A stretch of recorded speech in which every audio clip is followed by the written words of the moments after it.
Guys অবশেষে খেতে খেতে পেটটা ভরে গেছে, কিন্তু আমার পেটটা ভরেনি, লোকের খোঁজার জন্য আমি।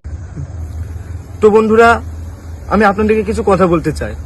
তো আপনারা বুঝতেই পারছেন যে আমি কি ব্যাপারে কথা বলবো। আর সত্যি কথা বলতে গেলে আমার নিজের উপরেই ঘৃণা হচ্ছে, কিন্তু কি করব, যেহেতু ভুল করেছি তো আপনাদের কাছে ক্ষমা চাইতেই হবে। আর কিছুদিন ধরে আমার একটা ভিডিও খুব ভাইরাল হচ্ছে, আর সেই ভিডিও দেখার পর আপনারা অনেক গালাগালি করছেন। বাসায় কি কেউ আছেন? আপনাদের কি ছেলে বড় হয় নাই? ছেলের বউ লাগবে না?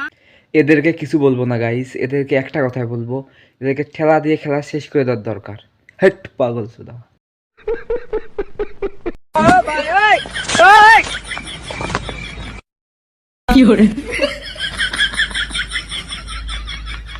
ভাই আমি কি বলছি, যেখানে মাথা ঢোকাইছেন ওখান থেকে বের করেন, না হলে তো মাথা তো না গলে যাবে।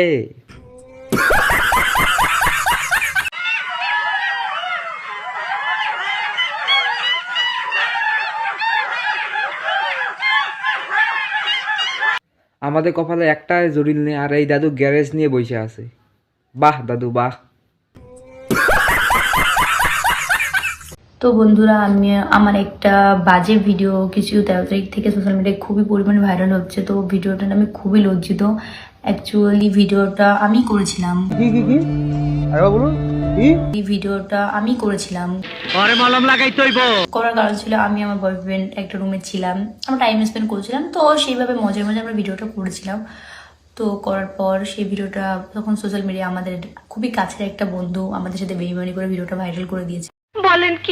ভাই এরা পাবলিককে পাগল বানাইবি, এরা ভিডিও করবে, এরা ভিডিও ছাড়বে, এখন পাবলিক বাজ দিতাছে, এখন বলতাছে আমি ভিডিও ছাড়িনি। পাবলিককে কি বোকাচোদা পাইছস? সুটিয়ে লাল করে দেবো, নোংরামি বার করে দেবো। সো গাইস, আমার অনেকদিন থেকে ইউটিউবে ভিডিও যায় না, কারণ আমার ইউটিউবে স্ট্যাগ আইছিল, 3টে স্ট্যাগ আইছিল 3 মাস, সেই কারণে ভিডিও যায় নাই। এখন প্রতিদিন ভিডিও যাবে, খুব তাড়াতাড়ি ভিডিও যাবে। এখন প্রতিদিন ভিডিও যাবে। সবাই পাশে থাকবেন এবং লাইক কমেন্ট শেয়ার করেন, ভিডিও ভালো লাগলে শেয়ার করে দেবেন। ধন্যবাদ।